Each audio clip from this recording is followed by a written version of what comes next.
কানাডার ফুটবলের প্রাণকেন্দ্র টরন্টো। এ শহরের স্পোর্টস আইকন হল বিএমও ফিল্ড। এক্সিবিশন প্লেসে অবস্থিত এই স্টেডিয়ামটি 2026 বিশ্বকাপে হতে যাচ্ছে কানাডার অন্যতম প্রধান ভেন্যু। 2007 সালে এটি যাত্রা শুরু করে। মূলত কানাডার প্রথম স্পেসিফিক ফুটবল স্টেডিয়াম এই বিএমও ফিল্ড। এখানে মেজর লিগ সকারের বিখ্যাত দল টরন্টো এফসি খেলে থাকে। বিশ্বকাপের জন্য এখানে অতিরিক্ত আসন সংখ্যা বাড়িয়ে 45,000-এ উন্নীত করা হয়েছে।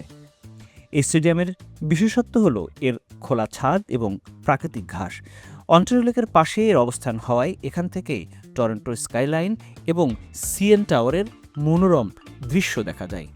ফিফা বিশ্বকাপের গ্রুপ পর্বের বেশ কিছু গুরুত্বপূর্ণ ম্যাচ এখানে অনুষ্ঠিত হবে। টরন্টোবাসী এখন মুখিয়ে আছে বিশ্বসেরা তারকাদের এই মাঠে দেখার জন্য। আপনিও কি প্রস্তুত?